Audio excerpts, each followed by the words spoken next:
What a moment this is, JR.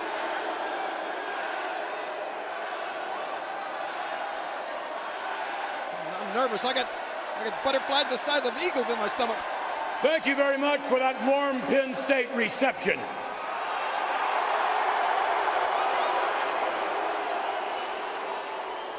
Since I, Vince McMahon, defeated Ric Flair in the coin toss, it is my distinction to choose the very first individual, the first individual in the history of the World Wrestling Federation to be drafted.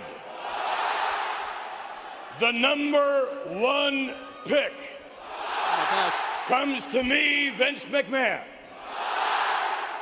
So on behalf of WWF SmackDown, I, Vince McMahon, choose The Rock. Whoa! And there you hear it. The first pick in the draft. Oh, look! The Brahma Bull, and there you see The Rock.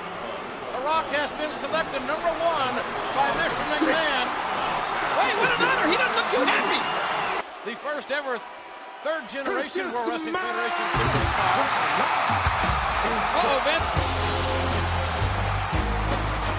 And there he is, the People's Champion, the number 1 overall draft pick. And these All right, okay, cut the music, cut the music. Yes, yes, yep. Welcome to the Jay-Z extravaganza.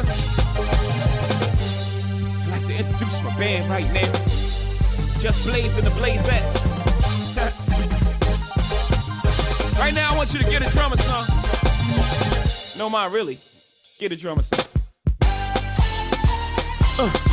Touch the untouchable, break the unbreakable, shake the unshakable. It's Hobie, baby. Cancel the ununstoppable, rock the unmappable. It's Hobie, baby. Follow the flow. Look, they say your midget standing on a giant shoulder. Welcome, everybody. I'm super excited to be here for the first episode of the Draft Diaries, which is really, I mean, it's not really the first episode. This is like the 13th episode in the series, or maybe like 14th or something.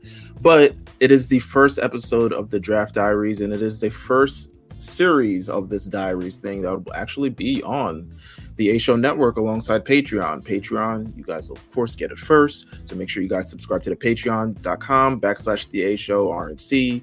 Make sure you get this first, because you will get this and you will get the video first. So it just is what it is. But of course, the way we ended last season is the way we have to begin this next season.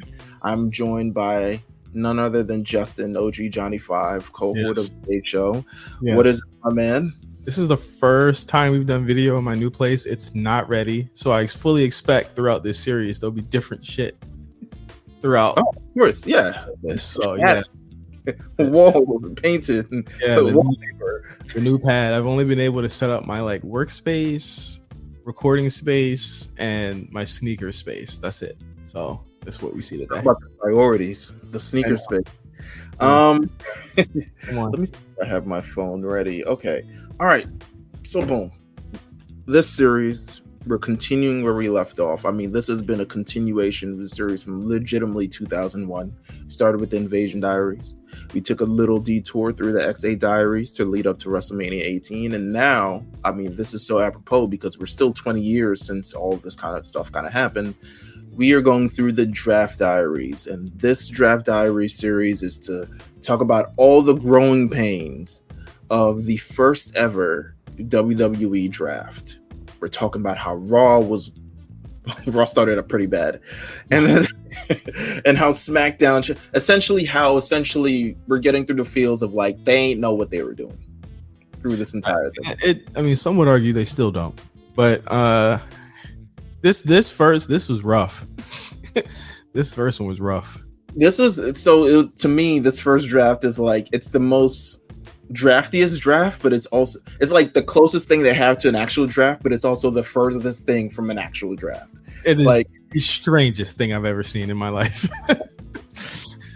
And like we would get iterations of it for pretty much over the last 20 years. At this point, it's a yearly thing, except I guess maybe this year. I guess this year they're not doing it. It feels like well, as we record it, they have not announced it. So no, but nonetheless, we're gonna go through this episode is going to take part the first ever draft, and through this entire season, I mean, we're gonna be talking about the draft. We're gonna be talking about. Actually, I probably need you back for the next episode as well, because we're going over Stone Cold's walkout the next episode, and all of the NWO same episode. the fall of the mighty. So we're going to be talking about that. We're going to be talking about SummerSlam 2002, Survivor Series 2002. We're going to get into a little bit of 2003. We're going to get into the Raw versus SmackDown energy that was legitimately like, because of who was involved, and I'm talking about like writers like Paul Heyman and stuff, like actually tried to make it a real rivalry.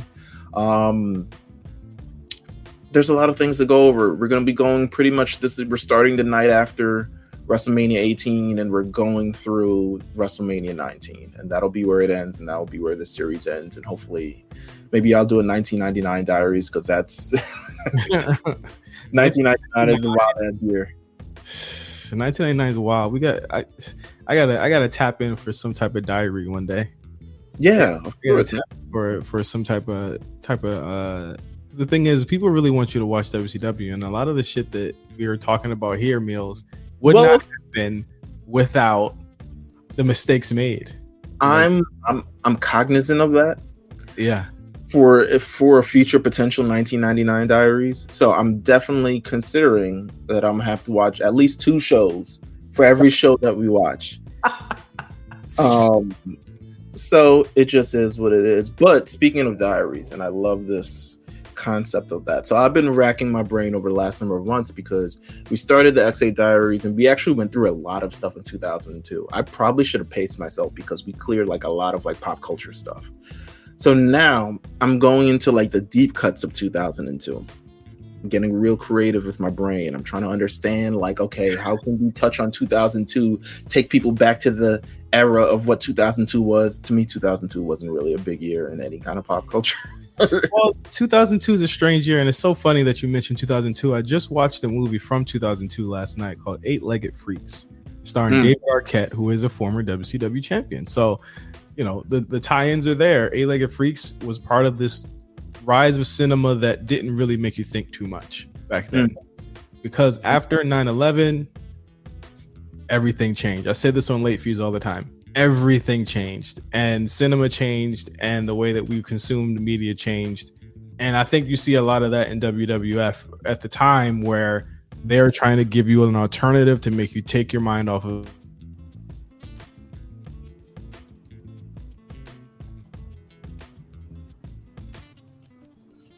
What is this? I have no idea. It just paused. What did? Just froze. Oh, that was weird. All right, I'm gonna mark the timestamp, and then I gotta edit this in the video too. Damn it. Nonetheless, we're here. I love the diary concept, so I wanted to actually touch down to do a completely different diary series. So this first episode for our look in what was happening in 2002, we're exploring the 2002 of one Jay-Z. The rapper Jay-Z. This is gonna be good. I love talking about 2002 Jay-Z. I think you know this too. I do. We're going to be talking about the entire 2002. Well, we're going to talk about the high points of 2002. I want to say that it's very hard to find stuff from like before to a certain year on the internet. The internet was in its infancy, and most things from the beginning popular era of like the internet boom were just not available. You're not going to find any Angel Fire sites, Angel Fire or GeoCity sites or all these other stuff like that much anymore, or they'll probably be way, way further back in the Google search engine. So I want to give a shout out to MTV News and also the Web Archive. And this is MTV News, like there's Sway, Shaheem Reed, everyone's covering kind of like everything going on in 2002. So I want to give a shout out to them, because their archive, believe it or not, MTV News is somehow the only source of information of stuff from back then. So just want to cover all of this. Are you ready to get in 2002 of Jay-Z? It gets a little murky. it gets murky, and I want to bring this up before anything. Like, Jay-Z interviews past Ether are practically non-existent on the internet. You cannot find them. It's almost as if his reaction to Ether never happened. If I was to tell people that he was on Hot 97 practically in tears because the people of New York City, your New York City, Meelz, the people of New York City voted and said that Nas won the beef. Ether is hilarious.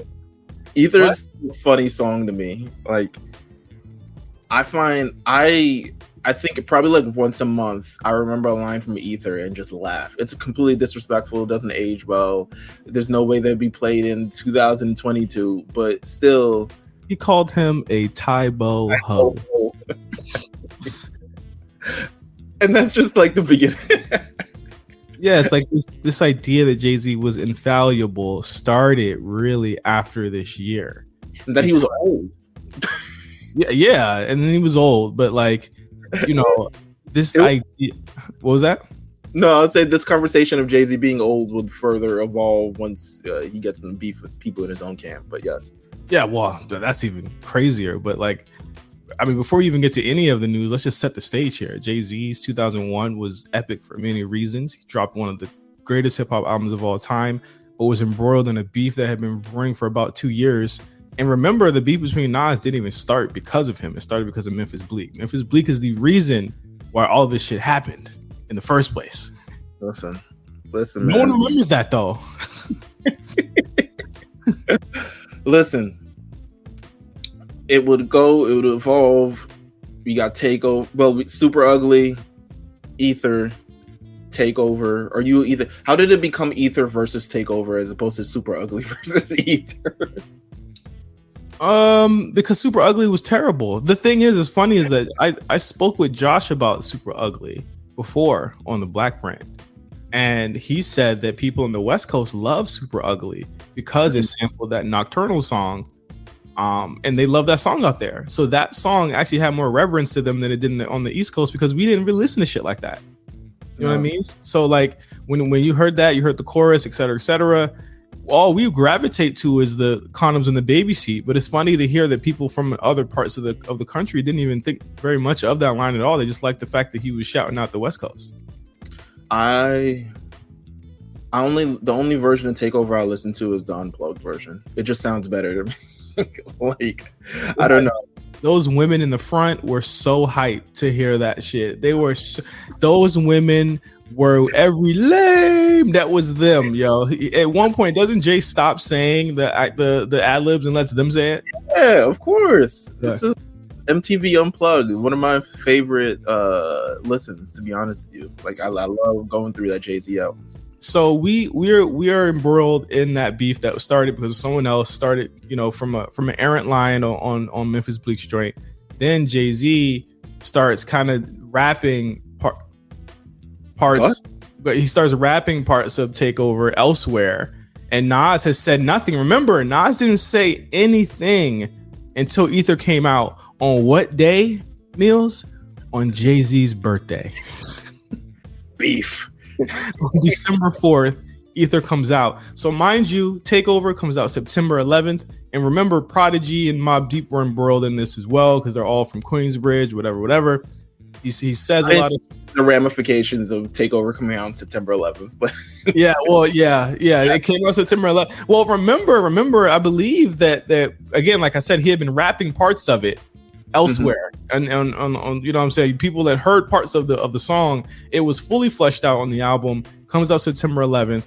Obviously, a lot of people had a lot of other things on their mind, but I'll say this right now: hip hop, it was all eyes on the Blueprint. Like no one would the way I remember it. A lot of people were talking about the Jay-Z stuff at that time, which is kind of crazy to say in this day.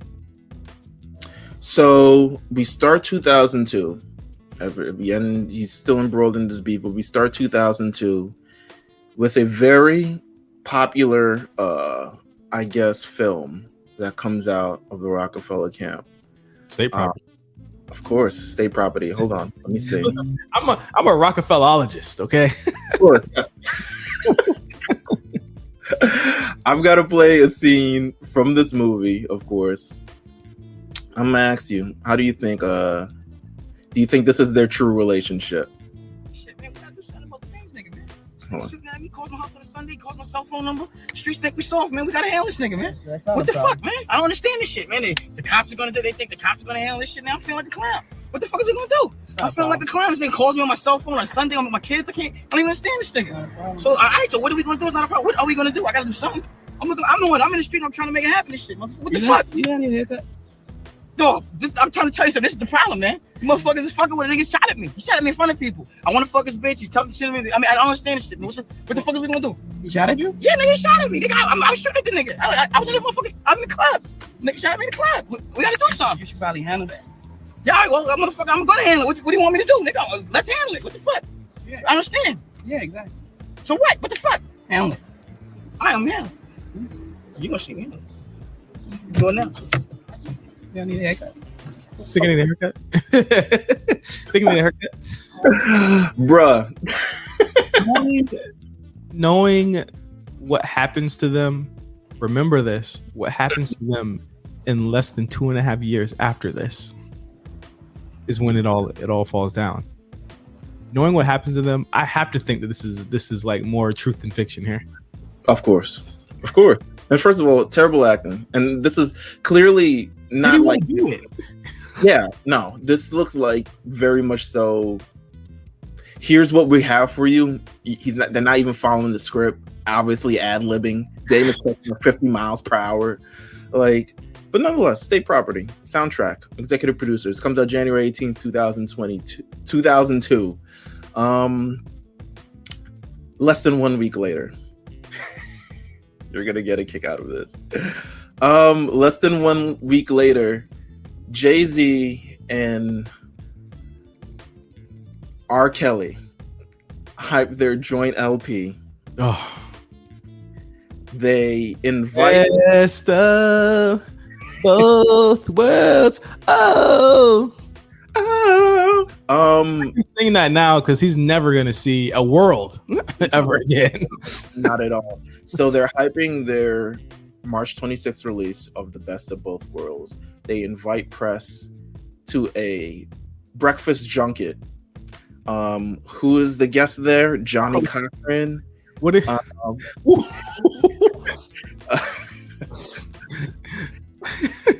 they're describing obviously they're doing the review of this. They're saying let's see.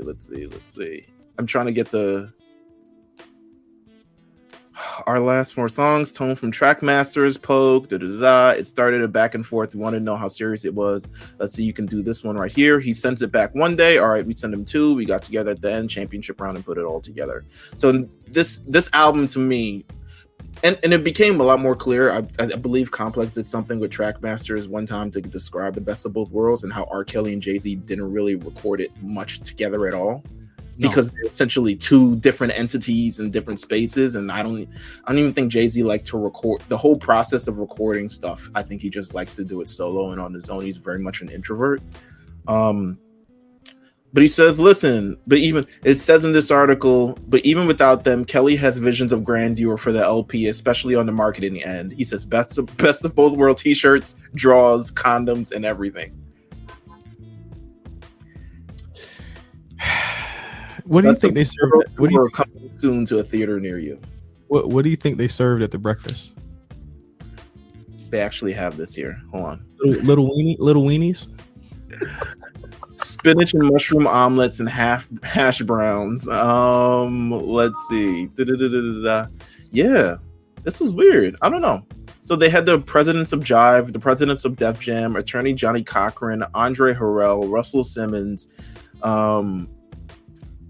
Ronald Isley, Kareem Bigsburg, Tone from Trackmasters, Bishop Magic Don Juan, and Diddy. Nasty. All of them complicit. All of them are complicit. Well, no one brings this up. No. You're going to get it. It gets even worse. So just less than a month later, Jay-Z addresses the R. Kelly scandal that is now thing in this. He says,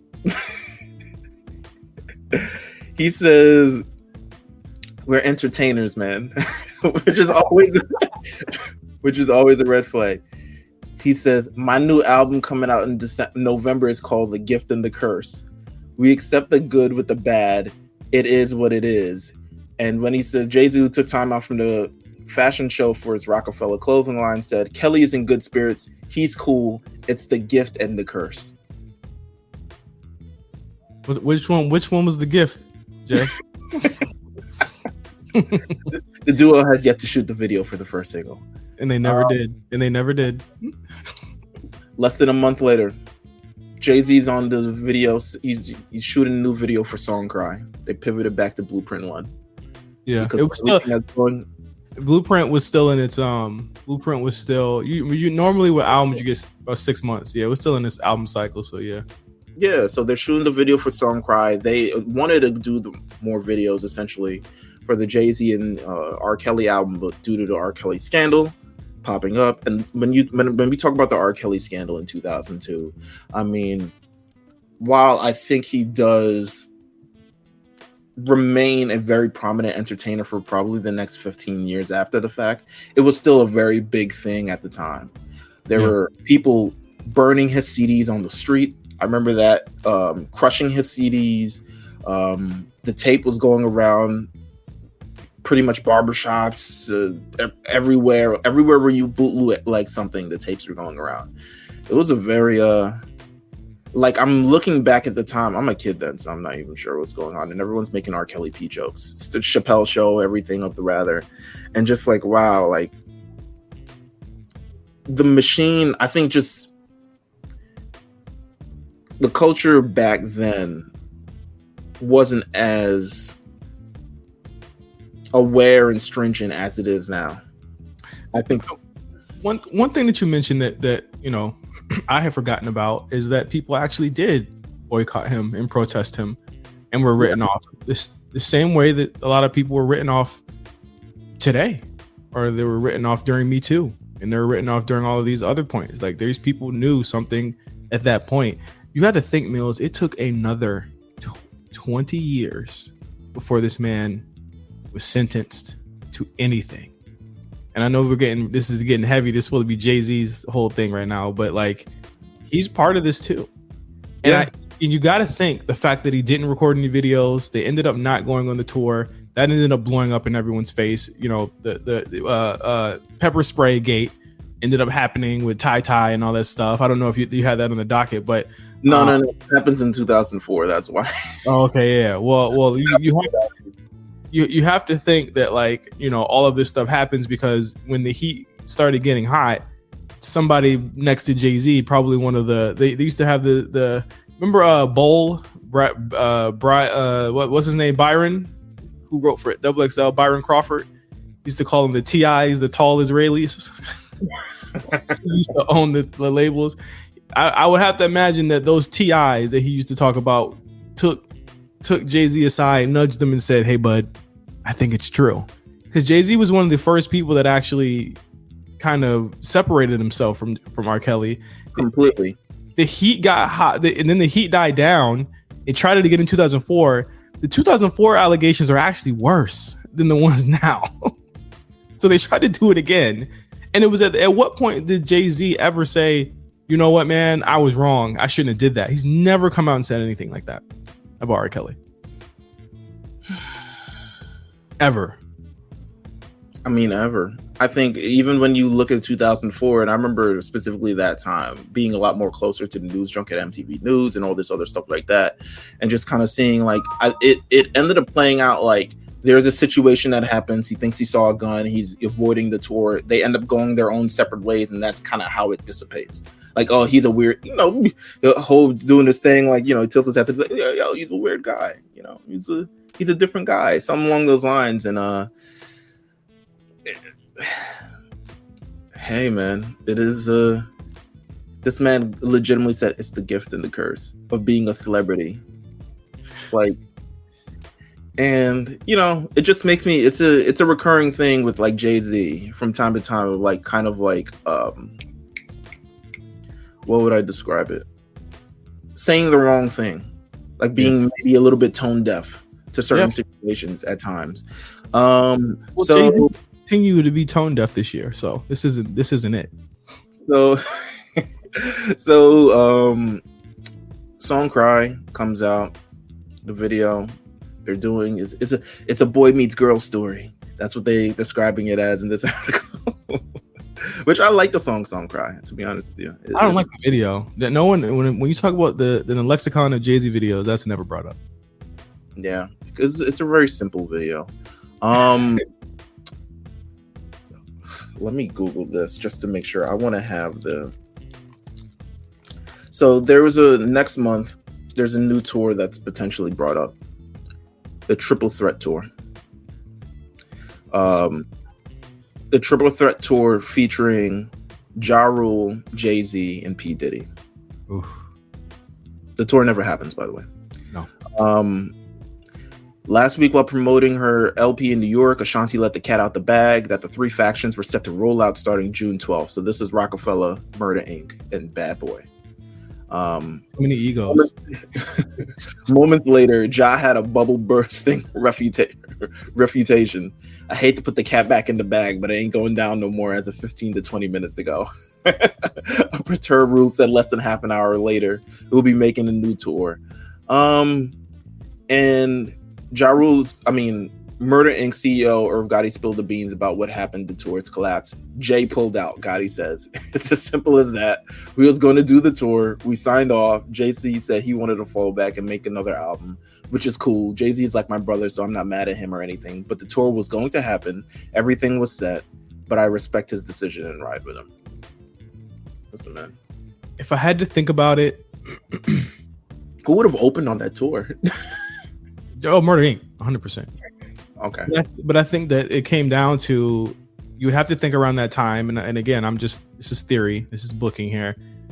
Ja's proximity to Nas, probably at the time, was probably a major thing. Ja and Nas have always been really cool. Remember, after this goes down, they tried to basically recruit.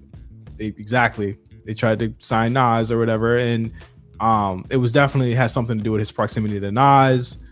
All of that kind of connects. I get why Jay did that. He was trying to play chess with that whole situation, and I think it did really alienate him from Murder Inc. I don't think you ever see them in any kind of capacity together again. Nah, not at all. To be honest with you. April 30th, 2002. Jay-Z guest feature. Guess Who's Back? Scarface and Beanie Siegel. Classic. Great song. May 15th. Cameron speaks about beef with Jay-Z and touts new single Welcome to New York City. Mm-hmm. I have exact quotes. I'm waiting for the page to load. This is the Angel Fire. This is the Angel Fire site. This is MTVnews.com. Okay, no. I can't believe that site still has archives. So, listen. If anyone could save the site, they really need to save every single article on that site, to be honest with you. The article's title name is Cameron Says Duet with Jay-Z is Crazy Like Bin Laden. Hey, the obsession. We could also do a diplomatologist, by the way. Yeah, I'm also a diplomatologist. I mean the anthropology, the anthropology behind the diplomat's obsession with Osama bin Laden. It speaks far and wide. Like, they did not care that year. I feel as though they latched on to that as an edgy type of thing. They back away from it toward the end of the year, but this was really their shit. Like, Come Home With Me. And again, the Cameron signing Meelz, you could think, because they signed, it was they hit the ground running. He had the album ready already. Mm-hmm. They signed, Old Boy was already ready, and the album was already ready. You got to think that Cam signing or Dame signing Cam and not telling Jay that he was making Cam one of the co-CEOs was definitely the beginning of the end for that record label. Upon coming to The Rock and subsequently bringing his crew, the Diplomats, Cam played his position and started mingling with his new family. Although he did admit that while it took a while to bond with Jay-Z, he dismissed any rumors of friction with the two. The rumors started immediately, Meelz. He says when you're coming around, you don't always want to be in someone's face just meeting them. Cam explained. Especially with me, I don't run behind nobody. Yeah, everybody feels. I'm not gonna beg him to do this and that. I may ask him to do something, and when he gets back to me, he gets back to me. It was a feel out situation, but after a few months, you just start vibing with people. He won't fucking with that nigga. I get just from Cam's just energy and Jay's energy and who Jay keeps around him and who Cam keeps around him. It's fucking 100% clear. It's also the difference between Brooklyn people and Harlem people. Big difference, apparently. There's a massive difference. Cam said he and Jay-Z gradually warmed up to one another, slapping 5 and keeping it moving. They gelled, with Jay-Z making an 11th hour cameo on Come Home With Me, 11th hour. He says, what happened was we had a conversation and he pulled me to the side and he says, even though we don't talk much, I like your stuff, recalled Cam. Who also pondered retiring from rap if his old boy cologne sales didn't go through the roof. I said, I like your stuff too. Even though we don't kick it as much, it was respect there. He said, I'm definitely going to do something before the album was finished. This is the Jay-Z spin. Hey, I like your stuff too, to the guy who just made a 5 mic album. and I think here's the thing is like these two were both jousting, to be the top dog. Cam had his own thing. Cam was arguably, and especially in the underground, one of the most popular rappers, out at that time. Jay-Z was, admittedly, rightfully was a little bristled at him signing. You know what I'm saying? Like there was a lot of stuff coming at him. One last statement from Cam. It says, no disrespect to Welcome to Atlanta. This is Bin Laden, Taliban action right here. This song is crazy. All the drama in New York at one time are joining us straight hard. Somebody's gonna get hurt when it comes on. You know how people get rowdy in the club? They're gonna start throwing their drink around. I don't know if it reached that level, but it's a good song. For some reason, describing something as Bin Laden Taliban action in 2002 for Welcome to New York City. Describing it as terroristic in nature is crazy. But that's how it was. It's like the one thing about Cam and Jay is that they're oil and water. You know what I'm saying? Incredibly talented MCs, especially at that time. Like incredibly talented guys, incredibly smart guys, but egos through the roof. You know what I'm saying? Like Jay-Z was Jay-Z, Cameron was Cameron. They did not mix well, and you definitely saw that. Like you read between the lines of these articles, and as friendly as it made it sound, whoever wrote that was definitely describing it just as probably how it went down. It was Shaheem Reed wrote that, by the way. Oh, he knew. He would know. Absolutely. It reminds me of the story of the Old Boy remix that never saw the light of day. Jay-Z does this verse. This is around that time, Meelz. You gotta remember, this is around that time. They were very frosty, chilly. Of course, Jay-Z's gonna play company man at his new signing, but in the back be like, Dame, what the fuck are you doing? These dudes are wild. Did you hear what they said about Nas last week? Did you hear what he said about his daughter? Are you sure you want to do this shit? Like they were wilding. He deletes the Old Boy remix. And when I remember someone in the interview was like, nah, you don't have like the files of it. He's like, no, nigga, it's gone. They told him, erase that shit from existence. Don't save it on no drive. Don't do nothing. I don't want to hear it. I don't need no verse on this. Old Boy remix never comes out. I'm gonna skip one. There's one on May 30th. Jay-Z joins Ja Rule, Mos Def, Fat Joe, Wu-Tang Clan, Ashanti, and Dead Prez to protest Mayor Bloomberg's $1 billion cuts to the New York City public school system. The more things stay the same. But here's my thing: is that now he's airdropping crypto to niggas. You know what I mean? Like, to be honest with you, $1 billion New York City public school system. I probably felt that shit.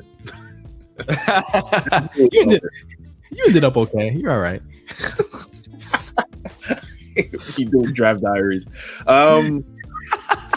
June 27, 2002. Nas no shows Summer Jam. You know why? You gonna get into it? Yeah, absolutely. For weeks, there had been speculation about the MC. It wasn't a matter if Nas was going to exact his revenge on Jay-Z for calling him out in front of the tri-state area last year, but how? What surprises did Nas have up his sleeve? On Wednesday night, the only talk was where he was. Where the is Nas? A man screamed futilely at the stage. That's bullshit.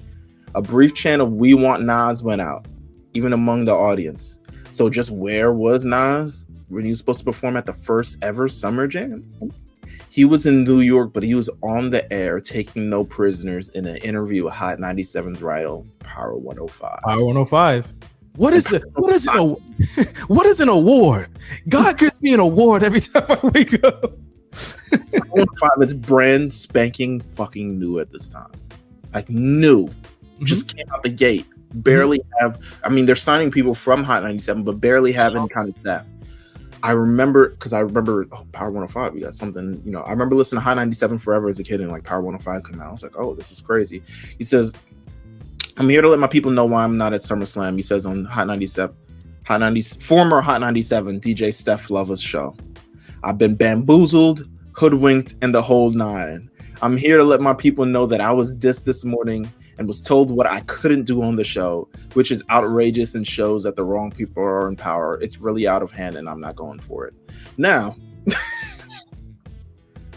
we wouldn't learn what he actually had planned for quite some time, where he had essentially made a whole Jay-Z mannequin was going to hang him on stage while he performed Ether. And we've only just now, maybe a year ago, seen what that mannequin looked like with the big ass lips. And absolutely not.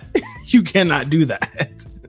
Like, it was, I'm trying to see if I can find this shit. Oh, it was a video on Twitter or something I remember seeing about it. Absolutely there. I'm not even going to show the video. I'm just going to show the fucking picture. But hold on. Gotta take that down. Gotta share this thing. Share my screen. Like, that's sick. Like, that's crazy. And he planned to hang it in front of everyone at thing. And what would this have done to Hot 97 at the time? Jay-Z would have never shown up ever again. Yeah, FCC would have went crazy on the ass. Not just Jay-Z. They would have had fines out the ass. They're not caring about Jay-Z. They're caring about the monetary part of that. And one thing about it is the nature of this beef, right, Meelz? So the beef started really kind of getting hot in September 2001. It is now the summer of 2002, and Nas is just now saying something back. To be honest, the two would trade kind of barbs on different songs and stuff like that for the months leading up to it, but no like real songs after like Super Ugly and all those others. Because Jay-Z came right back with Super Ugly after Ether came out. He was pissed. And then his mom, one thing about it is that his mom made him apologize for that. And he had to go on radio and apologize for putting that song out. And it was practically just silence, but Nas had not let it go. I think the one thing that incensed him more than anything, and again, like this, Nas just said that Jay-Z had dick sucking lips and all type of stuff on that song, was the fact that Jay brought up his baby mom and her relationship with him and Allen Iverson at the time. Right. And he's still mad and incensed about this, and this is why he makes this move. Because, and the thing is, I'm gonna keep it 100. Nas's predictions of where Jay was going as far as being a capitalist, he was not wrong about whatsoever. He was not wrong about him being an opportunist at all. A month later, Jay-Z is back from his European vacation, and he's hopping in the studio. Euro J, can we talk about it? Euro J, he brings up Gift and a Curse in January. You got to remember the album was actually not recorded until he gets back from that vacation. It's almost as if this motherfucker had never been to Europe in his life. He's wearing sandals. He's doing all types of shit. He had called Hot 97, like before that, called in, I believe, to talk to Angie. He had coined himself Euro J at that point, talking like Austin Powers. I need to find this clip. Hold on. You can't find, bro. I swear to you, you cannot find this shit. It was the most absurd thing ever because Jay was in his "I'm not hurt, I'm really not hurt" thing. Because I think at that point he had kind of known and seen what was going on with the alleged hanging at Summer Jam, and that really hurt him. Like Jay, people got to remember, as Jay was still loved, okay. But with the Nas beef, he had lost like a certain section of hip hop heads that really loved Nas, and that hurt him a lot. And even though he had the mainstream, he still kind of wanted to be the underground king at that time as well. And he didn't have that anymore after Nas did all of that, because the lyrical battle he had lost, because Nas had proven himself right. Jay was all about his riches. But it's like with Jay, it's like, well, I reached a certain level. Should I not be about this? What should I do? And then I know this is going to lead to the album, but this Euro J is a part of the I'm not hurt. I have more money than Nas. And this is where it starts at. He says, when he talks about the triple threat tour, he says, when it first started out, I was going to do the tour. I pulled to start the album. I'm like, I'm at a cool space right now. John Puffer's supposed to go on tour. They had the dates lined up. Road and manager asked me for a couple of acts. So I'm thinking they going on tour. In my mind, everything's sealed. That's fine. They're going to go do their tour. Cool. I got dates. I'm going to go out in August. I'm going to do a Sprite run real quick and a little warm up for my album. The tour didn't happen. So it looks like, I don't know how it looks like to them, but that's the truth of the matter. I had Ja cancel tours and cancel getting a lot of money for the triple threat tours. Irv Gotti says everything was a go. We signed off on the album, blah, blah, blah. But essentially, he says he recorded about 7 tracks for this album beforehand, which at this point for Blueprint 2 means absolutely fucking nothing because it's a double album. And is Jay-Z an artist who, if he records songs for this album, they're getting used for the album? Like, he doesn't record like bonus shit or a lot of like unreleased shit. Like, when he records it, it's for the intent of the album. You got to remember, a lot of stuff did actually end up on the cutting room floor for this. Because around the same time, Paid in Full had come out. And what happened with Paid in Full is that it had a regular sound, it had a regular like soundtrack, but it also had a classic soundtrack with old songs up there. Like I Got It Made up there, Fool's Paradise, Paid in Full. A lot of cutting room floor Jay-Z stuff ended up on that album. Namely, People Talking ended up on that album, where he kind of leads you into Gift and Curse. I believe People Talking, don't quote me on this, was served as some sort of intro for Gift and the Curse, but it got left on the cutting room floor as the album got like bigger in scope. But I think he made a lot of songs for this. A lot of those songs ended up on the cutting room floor, and they ended up on the Roc-a-Fella All Stars thing, because the Rock Army, he's on that. I know Dame Dash was making the Dream Team stuff in between that. Don't You Know ended up on that mixtape, and a couple other. I think like he had one more joint on there, but he definitely had some leftovers. The follow-up to this is Jay-Z challenges Nas to a pay-per-view battle during a radio takeover. This is what you're alluding to, the interview with Angie. Yes. For 2 consecutive days this week, Jay-Z guested on Angie Martinez's afternoon show, which is wild. He was basically hosting it. Meelz, I've never seen anything like it. He was practically trying to get New York back. It was almost like he had the poll numbers, and he heard the poll numbers, and he said, "Jay, you're losing them in Brooklyn, Manhattan. You're kind of okay. You're losing them, Jay. You gotta go on 97." He's on Angie Martinez speaking about rumors of civil unrest within the Roc-a-Fella camp, which he scoffed at. Which were real. Which were absolutely real. He says, "How could I leave the Rock? I am the Rock." That should tell you right now what was going on. Yes, they were real. Before we continue, you want to know who he was in Europe with? Who? Kevin Lyles, Lyor Cohen, who ran Def Jam at the time. The seeds were being planted. Stone Cold Vince McMahon moment, because he starts hanging out with them a lot more. Continue.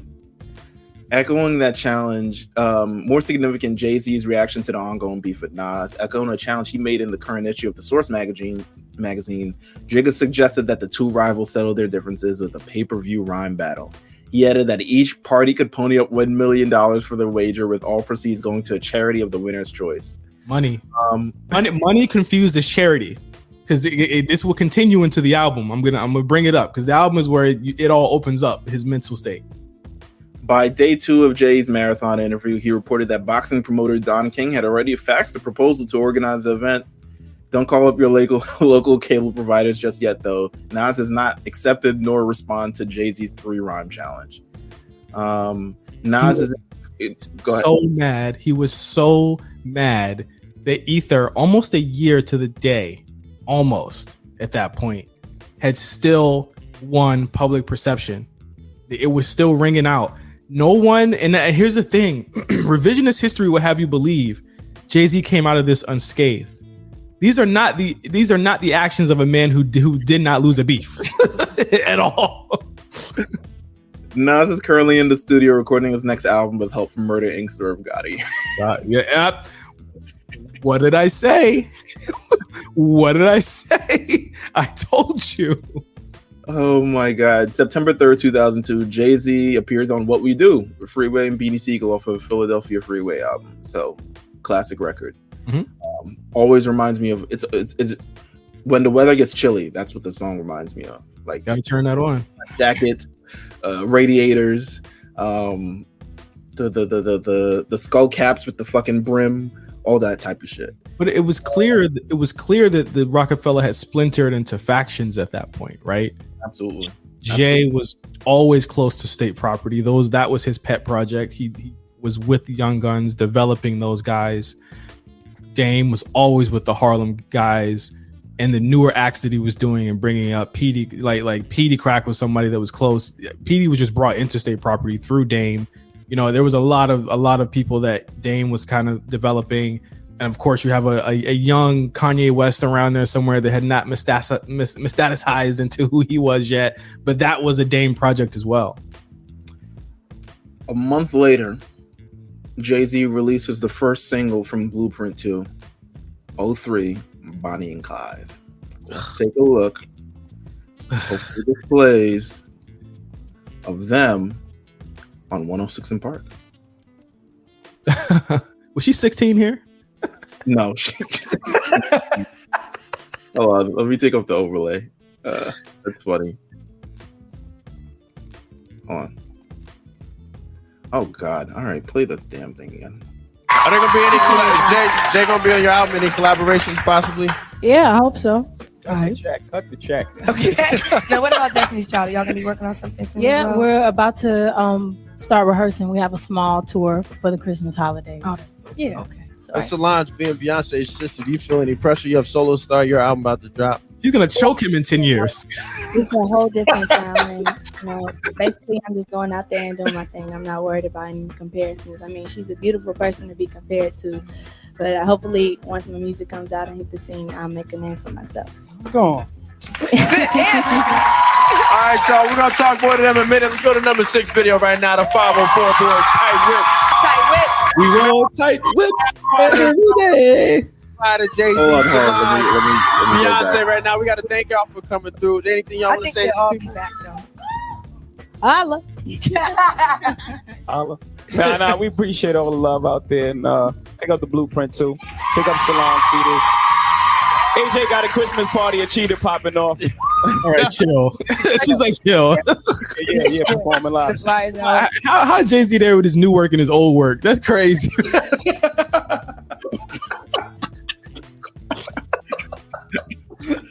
How you there with his new work and his old work, man? Get out of here. Body language. Did you see Beyonce's body language? This is clear. Beyonce's body language is how you got me here with your old work and I'm your new work. She got him the single. First of all, this is a point in Beyonce's career where she's still freshly, like, newly minted.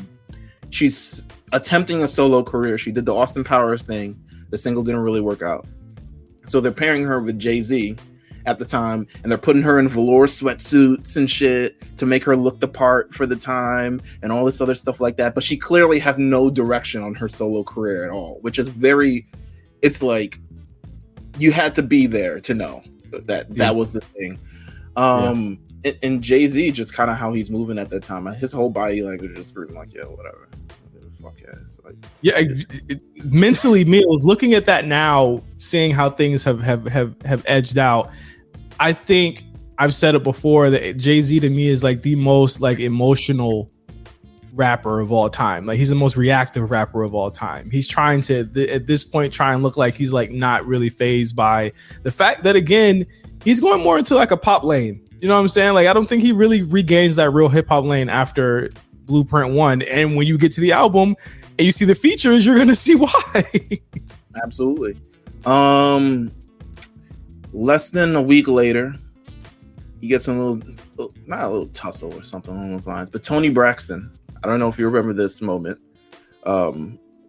Tony Braxton had a song came out using the same Tupac Shakur "Me and My Girlfriend" sample. Oh yeah. And Tony Braxton claimed that Jay-Z knew about the song and put out his song to essentially like downplay. So Tony Braxton comes out with the song, essentially "Me and My Girlfriend," like redoing the entire fucking song.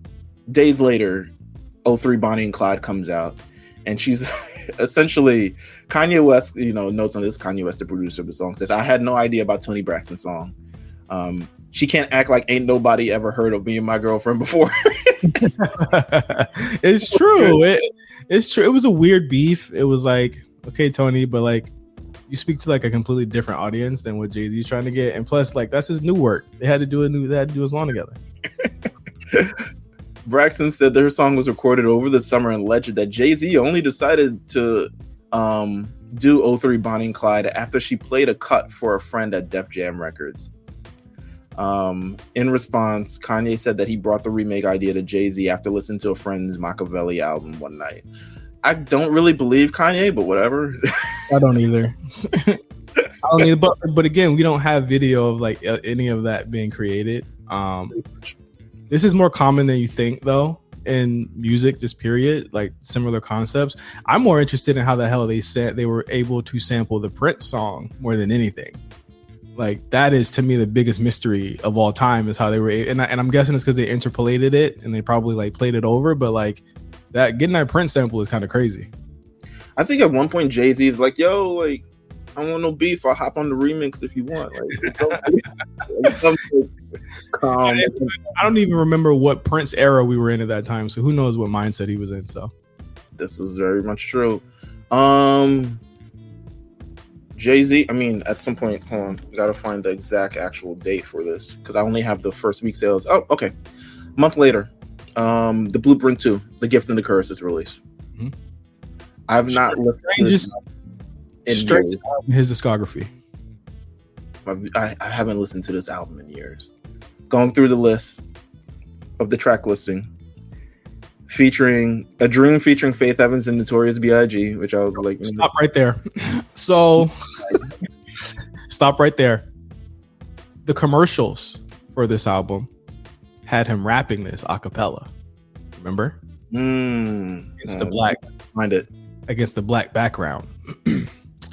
So am I to believe, again, remember in Ether, he says a lot of disparaging things. I'm not going to say all of them about Jay being on Biggs, on his bumper, being a weed carrier for Biggs. And so what does Jay-Z do? He goes to the route of, well, I really knew Big, and you know what? He came to me in a dream. And he told me all about this whole situation. And he told me that even like Jesus, you're like Jesus, so they'll stone you too.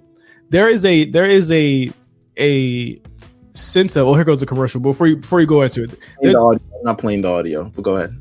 But there is a sense of paranoia throughout Blueprint 2, and there's like an invisible they, #they, throughout the whole album. And you're wondering who's they other than Nas. Is it Dame? Is it Roc-a-Fella? Who is it that's doubting Jay-Z at this point? You don't even fucking know. But at this point, it's almost as if Jay doesn't trust anyone because I guess he didn't get enough love after Takeover lost to Ether. So he says, you know what? Everything that Nas brought up about me on Ether, I'm going to bring up on this album. And from song number 1, since he says I'm a Notorious B.I.G. dick rider, he came to me in a dream and said that I knew that all this was coming, and I'm going to get his wife on it. And hence, I'm not going to play the audio because they will absolutely pull this shit. But this is strange. This is weird. I said, jealousy, got the whole industry mad at who? If anything, Meelz, they're more mad at Nas because he's, one, not engaging in Jay-Z's theatrics. 2, tried to hang a dummy that looked like a black man in Summer Jam. The industry's more mad at Nas. Nas is more mad at the industry for, again, as he said before, they had written him off. Who's mad at you? The album featured "A Dream" with Faith Evans and Notorious B.I.G., "Hovey Baby," Great song. great song. "The Watcher," the Dr. Dre, Rakim, and "Truth Hurts." Just Truth Hurts' biggest fucking feature at any point in life ever. And again, first three songs really Nas either subliminals or Nas disses. I mean, "Hovey Baby" is pretty much fantastic song. Credit to Just Blaze for picking that obscure TLC sample. The sample from that is the beginning of TLC's tour when they come out. It's that instrumental that yeah, like it's crazy. Excuse Me, Miss. Great record. I remember playing it at my prom. What They Gonna Do featuring Sean Paul, which I can't even remember what that sounds like. Yo, good on the wild side, good on the wild side. I believe that song had a remix or the original version at the end of disc 2, and that was like the remixed version. All Around the World with LaToya Williams. No, I'm not fully sure who LaToya Williams is. Earl J. Poppin' Tags, Big Boy, Killer Mike, and Twista. Andre 3000 wouldn't do the song for that. Had to replace him with Killer Mike. Andre 3000 wouldn't do the song. He said in an interview, he was like, "Poppin' Tags." He was just like, well, that's not what I'm all about. So he wouldn't do. He didn't do the song. Jay really wanted him on the song, and he wouldn't do it. Hilarious.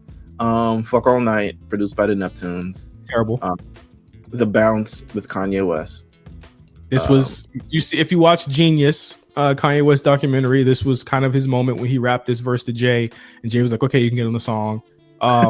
That verse. Yeah, it was that verse. They got him on there again. It was another, like, it was basically a Kanye verse that he had been spitting on his mixtapes for like a year at that point.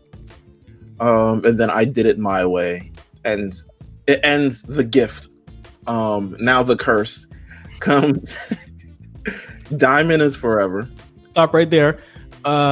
He calls out everyone on Roc-a-Fella in the first verse, and then at the end says, "I guess snatch Cam," and it's a rap. Like he's like, "I guess you could get Cam too. I guess, fuck, whatever." Guns N' Roses featuring Lenny Kravitz. It's produced by Heavy D. You Don't Know remix featuring MOP. Song is a year old. Why is it on there? Meet the Parents. Great song. Somehow, Some Way. Great song. Scarface. They had the chemistry they had. The chemistry they had was just off the charts. Very Big Trios Championship vibe. Some People Hate. Fantastic. Nas this. Blueprint 2. Right there. Stop it right there. Can't y'all see that he's fake? The rap version of TD Jakes prophesizing on his CDs and tapes. He mentions the $1 million that he would not put up. Won't give you a dime off the little that he makes. Like I another line. I spent dollars on mine as Columbine. When the towers dropped, I was the first in line. So what? So what? I have never ever heard a rapper brag about the charities that they gave to, because why? They said they call me Mr. Misogynist, but they don't tell me the amount that he gives back to the kids or whatever.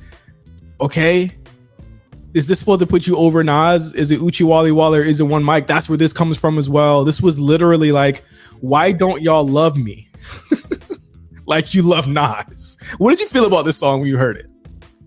I can't remember any of the Blueprint 2. I bought the Blueprint 2.1 because why would I buy a double disc album? And the thing was, I heard it wasn't that great. And I remember, and then to fill out my Jay-Z, because I had a bunch of Jay-Z albums, I said, okay, I'll just buy Blueprint 2.1. It costs less. Yeah. So I bought Blueprint 2 was a solid $30 when it came out. Yeah. Nah, there was no way I was gonna get it. No. And I remember listening to that playing GTA Vice City at the time. They came out around the same time. Mm-hmm. And again, Blueprint 2.1 was even a reaction to how people felt about it, because they were expecting him to come harder. The real hip hop heads wanted him to come harder. That's what the curse was about. But then you have so many hoes on that disc. Too many hoes. I don't know what's going on outside. Nigga Please featuring Young Chris. Killed him on that. As One featuring Memphis Bleak, Beanie Siegel, Freeway, Young Gun, Speedy Crack, Sparks, and Rel. No Cam. Okay, I'm just saying it. I'm just speaking what happened in 2002. This is a great segment. A ballad for the fallen soldier. Terrible Mark Duffy and Pharrell Williams. Show you how bitches and sisters and what they gonna do part 2 as the bonus tracks on this. And then he would drop the Blueprint 2.1, which is the one that I would buy, and I wouldn't buy it until April 2003. The album sells 545,000 in its first week, which is okay. It's double though. It's a double disc album. That's what I'm saying. It's double. So it really sold half. Yeah. But because it's a double disc album, they count both discs, which is like all to me. So, you know, it does what it is. It debuts at number 1, all the other jazz like that. I had a video for this. What did I have on this for? Oh no, Sway interview. And then December 5th. This is the last point, so we can actually head into wrestling after not talking about wrestling for a whole fucking hour. I feel as though a lot of the people on our Patreon is gonna love this. Absolutely. Jay-Z and Reebok announced the S. Carter Reebok collection. Euro J, who's he meeting with? Who's he with?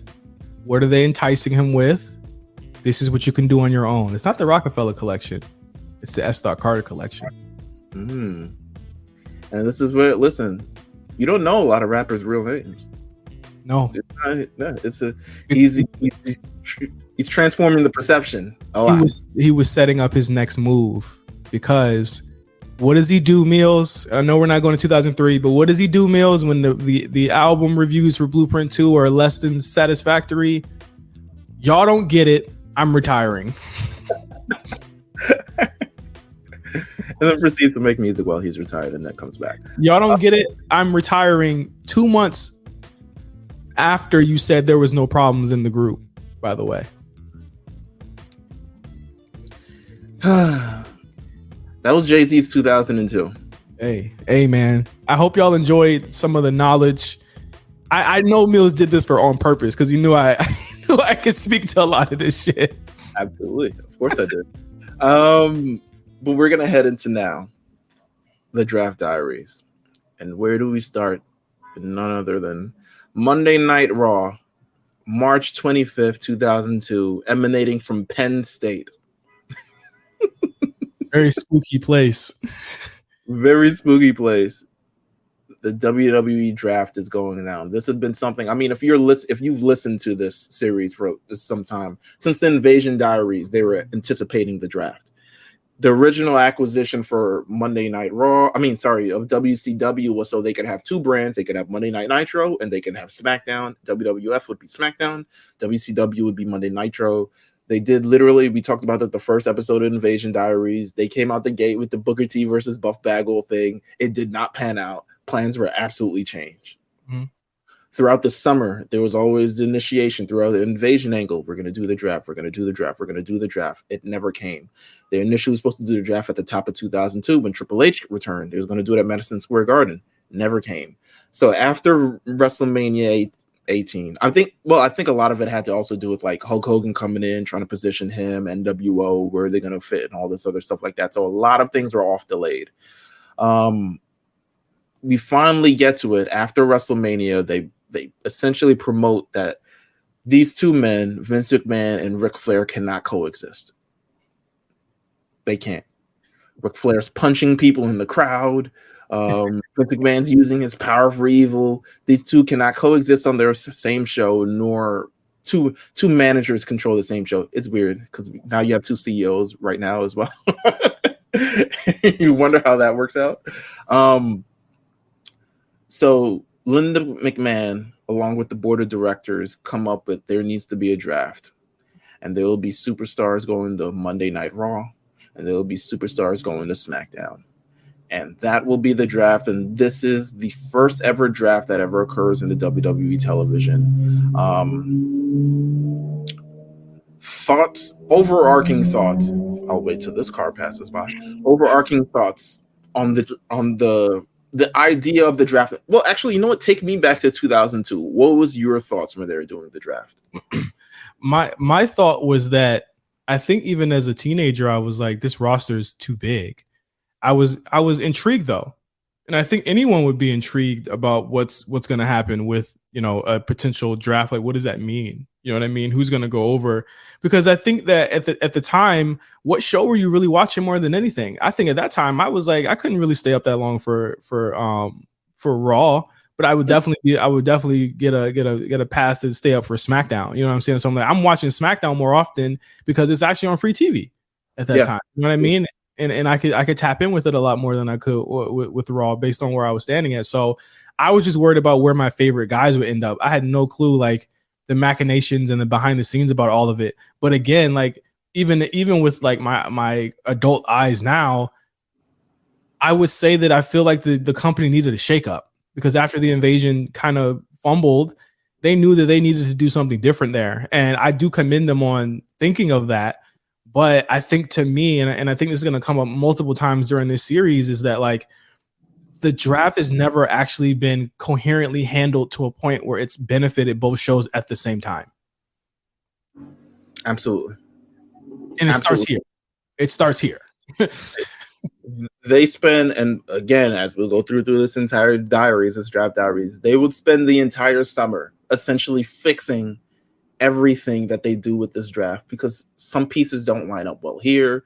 The ratings aren't doing well here. There's more stars on this show. The Rock is going to leave. So who are we going to need on this show, et cetera, et cetera, et cetera. So you got the draft.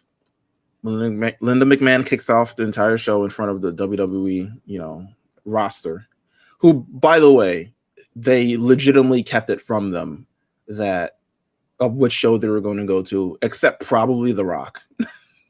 Like, The Rock had to make sure, listen, I'm not going to just show up on any fucking show. Like, your career is not in my hands. I'm The Rock. Like, I'm the biggest star. So I'm pretty sure The Rock knew. Maybe I would say The Undertaker probably knew. Not fully sure. Stone Cold, who was absent from this show, which you'll talk about, and have a bigger talk next episode, but we're going to talk about it a little bit right now. He gets the pass of Linda McMahon says the only people ineligible are the winner of the Triple Threat Undisputed Championship match between Jericho, Triple H, and Stephanie, and Stone Cold Steve Austin, who, due to his contract, is now presented as a free agent. Yeah, undraftable. He could go wherever he wanted to go. Again, but here's the thing: there's already holes in the draft theory.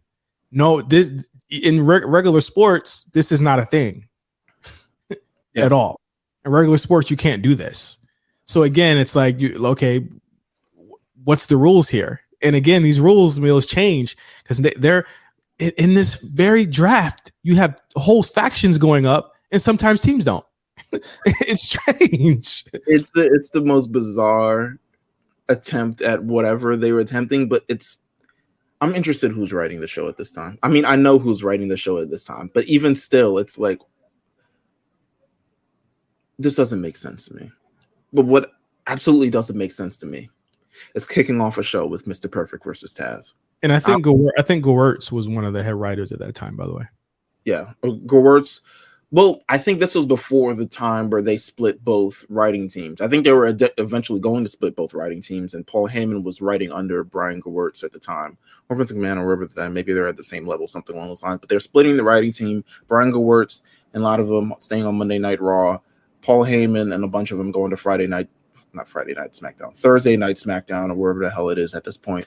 And it would be a tale of two shows, to be honest with you, because the Raw, you going through like Raw is like Bradshaw, really? Dancing Bubba Ray, okay. Mr. Perfect versus Taz kicks off the show. I'm wondering how Taz is still wrestling right now, considering his neck is already had neck problems at the beginning of 2002. He would essentially retire with the draft comes his retirement. Yeah. He's not going to stick around as a main part of the roster long, or even long after I don't even think he wrestles a match after this, to be honest with you. But he beats Mr. Perfect, who's also like returning to this at this time, and his stint with WWE at this time would not be long due to the plane ride from hell, which we will also talk about the next episode. Yeah. Next episode is going to be controversial.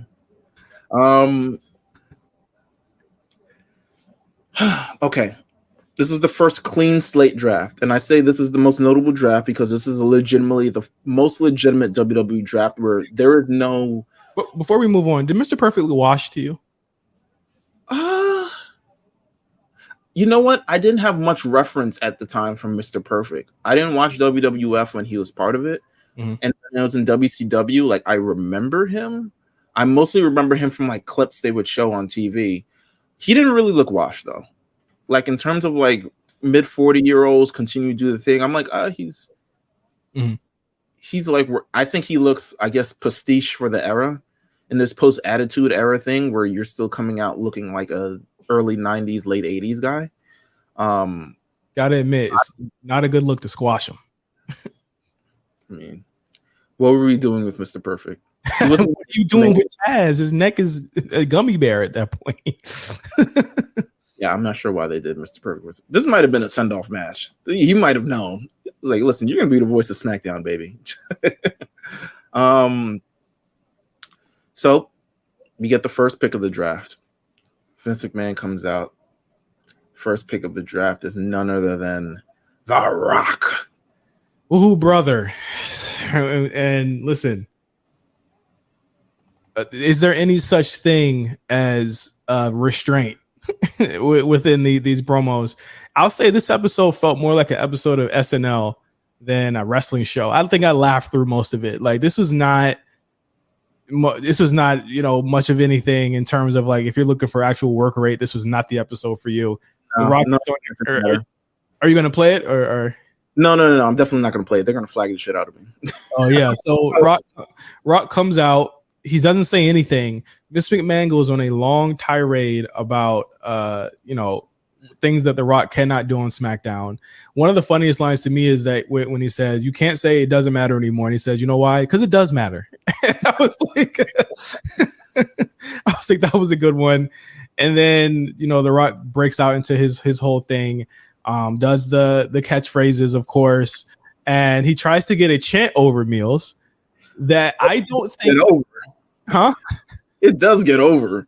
It gets, but they try it again later on that night. It does not really work because they don't have what we call in African Americans vocabulary as they don't have rhythm, and so they can't get this chant off the second and third time Vince comes out.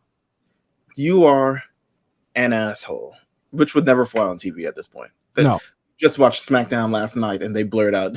Holy shit! Fox don't play that shit at all. They don't play that shit whatsoever. But he gets over and he's essentially The Rock is like, listen, if this is my last time on Monday Night Raw, I'm gonna leave with a bang. He talks about the moments he had on Monday Night Raw.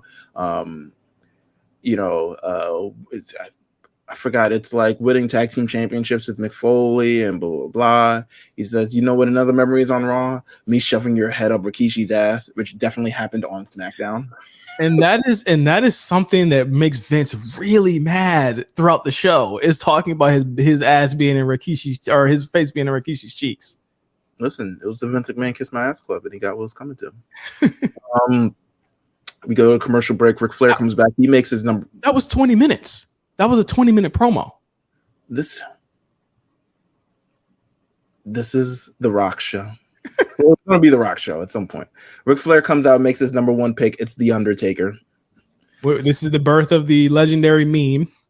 Undertaker throws a chair, kicks a door, and disappears into the abyss. Legitimately walks into a dark room. I was like, where the fuck did he go? Vince McMahon is mad as hell, and Kurt Angle comes in because you need a guy. When you're doing drafts, you can't do it by yourself. You need someone to bounce ideas off of. You need someone. You saw Ric Flair had his war room with Arn Anderson, and I'm like, Arn Anderson, really? Like, of all the people, the guy who gets pissed on like 2 months later. And Kurt Angle becomes that guy for Vince McMahon after electing. I was like, why wasn't he the number one pick? And I was like, Kurt, I'm doing this. None of these matches write home about, so I'm not even going to get into this. But Edge and DDP versus Christian and Booker T. Whatever. Not much to say outside of "We Were in Hell" is what I have in the notes. Booker T hits a scissors kick on DDP and wins. 2-minute match, by the way. Absolutely. Vince McMahon, who's in the back, You got a big. You pointed this out. He's in the back and he picks Kurt Angle for his number 2 pick. Yeah, because here's the thing. You're not supposed to acknowledge the camera, but then he's talking to Kurt. Then he turns to the camera. Yeah. And says, with my number 2. So it's like it's very something that WWE doesn't do, which is why it was so weird to me. It's reality breaking. It's like when they are talking to us, it's on the stage.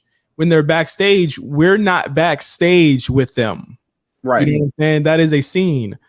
Also, why are you announcing draft picks backstage? Come out and announce it. Because at that point, what if the crowd didn't hear you? You know what I'm saying? What if somebody in the crowd didn't hear you? It was just a really odd placement of having these skits that looked as though, Meelz, that they were recorded earlier in that day. I mean, could have definitely been. Ric Flair has his number 2 pick, and he picks the NWO. All 3 of them. Stupid pick. They don't even explain it well. So the draft to me is already downhill. Flair's explanation for this, I know this is later on the show, but Flair's explanation for this is, Vince brought you guys to be the poison, but he shouldn't be the guy that's controlling you guys, so you work for me now. And they're just kind of like, okay. Flair's entire GM run was pretty bad, just in general. I don't think he's not a good authority figure. And I think at this time, you could really tell from who Ric Flair is and who he is now in 2022 and who he was for probably the last 10 years to where he is then. He was very toned down, tepid. It didn't fit with him. I think it could have been a great thing, but I don't know. I think his attitude towards it didn't really seem like he was really into the role. Yeah. But nonetheless, he picks the NWO. And probably won drunk. Vince McMahon was like, God damn it. I was going to pick the NWO. It's like, of course. He was going to pick everybody. But interesting there, they picked the whole faction. The whole faction. All 3. Scott Hall included. I mean, God bless Scott Hall, but good Lord. I was looking at this time, I was like, he didn't even look. They would be we're going to talk about the next episode, but they do not last long at all anyway. So yeah, absolutely. So we get backstage. Vince McMahon, I was going to pick the NWO, damn it. And then Kurt Angle's like, hey, I know a guy.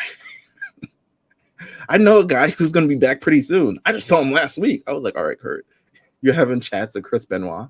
He whispers in his ear. He's like, with the number 3 pick for SmackDown, I picked Chris Benoit. And it's like, we haven't seen Chris Benoit in a year. I guess it's good for okay, Chris Benoit's coming back. You at least make that known.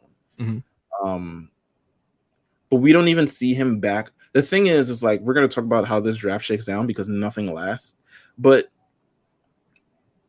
Chris Benoit's first appearance coming back is on Raw.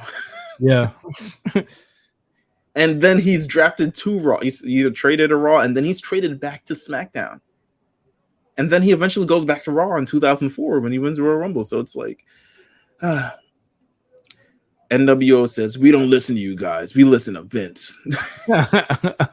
Then he grabs him, and then X-Pac did this weird thing when he looks at his hand, and he's like this. And I'm just like, you are acting, my brother. You need to relax. Ric Flair says, well, I guess I'm going to pick a guy who you guys are going to know very well. Kane. And then I said, whoa, Kane, Undertaker, Nash, Hall. Gotta watch Raw. Oh, my God. Next matchup is Trish Stratus versus Ivory. Skipped it. Yeah. Competitive match. Jerry Lawler, horny. Stratus faction for the win is what I have in my notes. Vince McMahon comes out for his number 4 pick. So I'm going to pick Hollywood Hulk Hogan. Whatever. All right, cool. But SmackDown itself at this point, they got The Rock, they got Kurt Angle, they got Chris Benoit, they got Hulk Hogan. Lopsided. And we don't even know, in Meelz, we don't even know where Stone Cold's going. No, not at all. If I'm Stone Cold, wait. So granted, he can still go. On Raw, he's got a lot of matchups that we don't want to see. On SmackDown, he's got a lot of matchups that we've seen before. So that's going to play into his decisions. in a couple weeks from now. Hey man, it's all downhill from here for him. He legitimately, it's as quiet as it's kept, according to how Meltzer writes it. Stone Cold walked out of Raw at some point. So when you guys got to figure it out, go wait for Rough Riders outside. When you guys got it all figured out, you guys let me know. And that's essentially what they did. Vince McMahon, Ric Flair, bounces with his number 4 pick and picks the picks the Intercontinental Champion Rob Van Dam, which Vince McMahon retorts, "Damn it, I wanted the Intercontinental Champion." But my thing was is that Vince was making good picks. It was clear that there was somebody who had stroke in the locker room that was, or in creative, that was like making these picks for SmackDown, because they were trying to, of course, at that point it was the bigger show. They were getting the bigger bag from it was the bigger show. But if you wanted RVD, why didn't you just pick RVD, Vince? It doesn't make any sense why you're mad. You picked Hulk Hogan. Yeah, you picked Hogan over him. So what are you talking about? Vince McMahon wants to enter. He's like, I wanted the Intercontinental Championship. Damn it. But Kurt comes up with a great idea. He's like, hello, Kurt here. Why don't you just put me in a match for the Intercontinental Championship and I'll bring it over to SmackDown? And I was like, you know what? That's some great thinking. I was like, that's some outside of the box thinking that no one is really doing on this show, to be honest with you. And then he drafts Billy and Chuck because he wants the tag team championships. They would lose him like right after too, I think. They lose him. No, they lose him in July. Okay. Months after. They lose him to Hulk Hogan and Edge. Okay. Got another matchup. 2-on-3 handicap matches, which is the only thing that NWO competes in. Scott Hall, X-Pac, and Kevin Nash versus The Rock and Hollywood Hulk Hogan. NWO wins by DQ because Kane comes out and interferes. There's not much to this match. There's not much of anything on the show. Match-wise, I can skip the rest, to be honest with you. Like it goes from like 60 miles an hour to about 20 when Nash gets in the ring. Keep going with the actual match itself. And I believe X-Pac was the light heavyweight champion at that point. Doesn't come out with the belt. They chopped that. They was like, whatever. It was retired. It was gone immediately. They win by they lose by DQ, and then Hulk's like, "I'm like, you know the rules, bro." Put up everybody else's hands. Like, you lost. Also, 5 minutes and about 5 seconds for that match, by the way. Wow. Mm-hmm. I think I counted about 15 minutes of actual wrestling on this show. Not here for a good long time, just a good time, huh? Vince McMahon barges into Ric Flair's office and he's like, "You stole the Undertaker and NWO from me." So for number 5, just to stick it to him, he's like, "I'm picking Booker T. There's got to be a rib at number 5."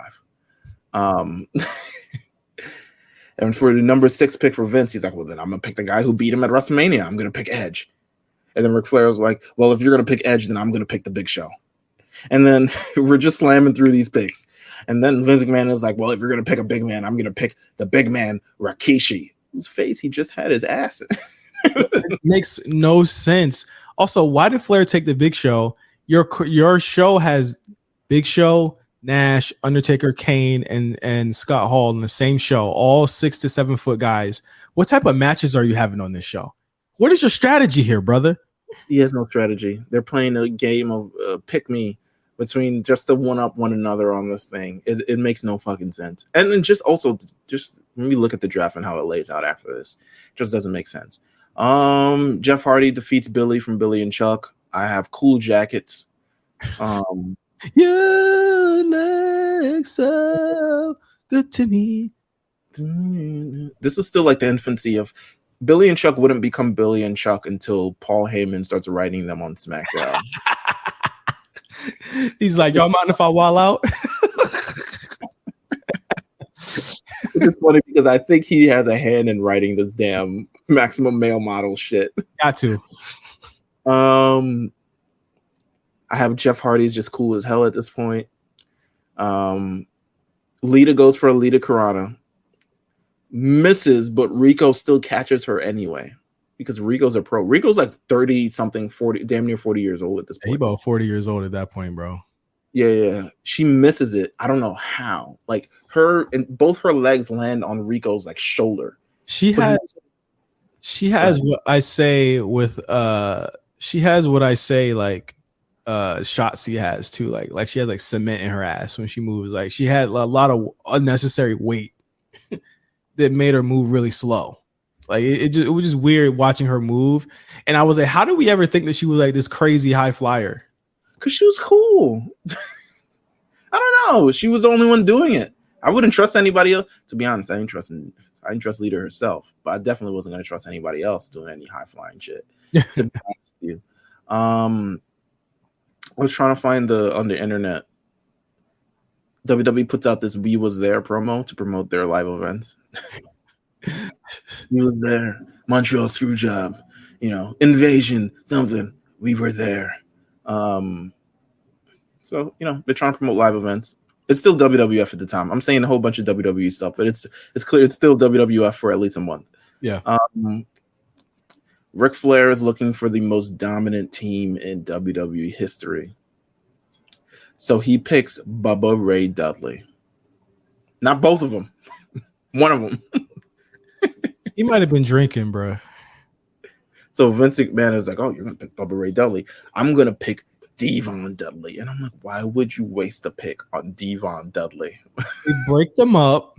There is about a 2-minute sequence of them saying, and then they hug, and then they go their separate ways.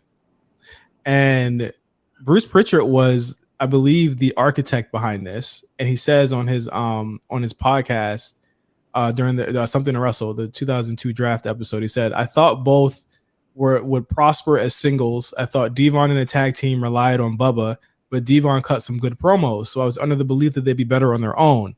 Obviously, it didn't work. Duh.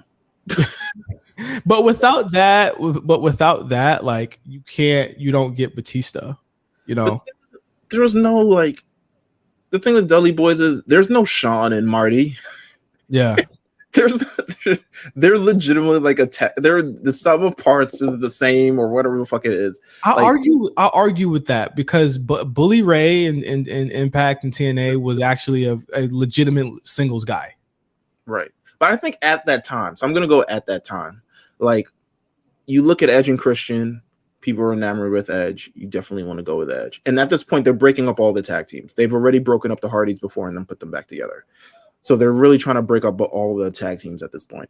And the Hardys eventually do break up, like literally maybe like a month after this. Mm-hmm. Matt ends up just jumping to SmackDown after he turns on Jeff. Jeff has that classic ladder match with The Undertaker, and it's just forever. But yeah, I mean, they was to break up this tag team and use 2 picks on them. I was like, well, I guess. I mean, they just wanted to. I don't know. Whatever. It screamed creative interference. It really did. Like it screamed that like, okay, we're gonna make this decision right now, and we're gonna try and do something with both of them. They would do nothing with either of them in the end. No. Whole thing. It was a terrible breakup. I think this was the real travesty of this draft. I think when you think about the first draft, this is the moment, right? This is the moment where it's like, what the fuck are they doing? You broke up the Dudley Boys. Rikishi versus William Regal ends in a no contest because Rikishi comes out and Brock Lesnar pulls up and absolutely destroys Rikishi in the most awesome way. If I'm 12 years old, which I am at this point, I was like, holy fuck. Mm-hmm. He picks up Rikishi. This is the start of the Brock Lesnar versus Roman Reigns feud, by the way. This is the start. This is the impetus of it all. Brock Lesnar shows up. He just pretty much like mashes him down to the mat, then picks him up again, hits him with the F5. Great sell by Rikishi with the convulsing. Got to convulse. They made the F5 look like it was like a sniper shot. Like it looked crazy back in the day. We're going to get into this is a preview for a thing. We're going to get into SmackDown Shut Your Mouth at some point during this during this run. But the F5 was the sell for SmackDown. Shut your mouth. It was like, finally, you can do the F5. And just Brock Lesnar himself in general. Vince McMahon comes out immediately after this match. He just had the pick before with picking Devon Dudley. He was like, with my pick, I'm going to pick Brock Lesnar.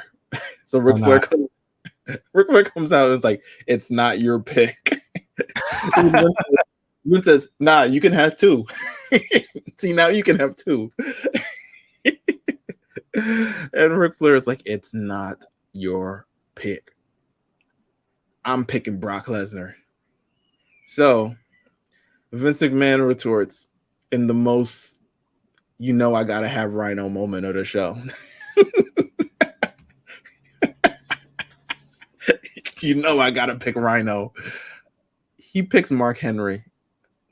Womp, womp. Man, but we hadn't seen Mark Henry since 2000. About 2 years, right? Yeah, he'd been injured. How did you feel about Mark Henry's look at this time? The fake braids. That boy had instant locks in. He was before his time. Yeah, the Jimmy Butlers in. I hate that. You gotta have listen, man, stop avoiding the ugly phase, man. You see all of this? My God. See all this? This took time, bro. And you'll appreciate it more. Don't you feel like a whore by getting into instant locks? Come on, man. Hold on. I got the picture up. Oh my God. Okay. Look at that. I was like, wait a minute. How did Mark Henry grow all this hair this soon? Bro, look at it. Look at it. Look at that shit. His scalp hurting. Gotta be. Man. You gotta have him on the show and talk about this. His hairline start right here. You got the Stevie Wonder. We look like Stevie Wonder right now. Shit. Oh God. Okay. All right. So boom, he picks Mark Henry. Whoop-de fucking do. Ric Flair retorts with the European heavyweight champion of the world. I was like, you added a whole bunch of syllables to that fucking belt, my man. It is a European title. That's it. He picks William Regal. William Regal is shook. He's like, I wanted to go with Vince. Vince McMahon ends his draft picking the hardcore champion, Maven. Now, this is like a number 34 pick, by the way. He is brand spanking fucking new. Like, firmly second round draft pick is Maven. If this was the NBA, was this how the Knicks would draft? Shut up.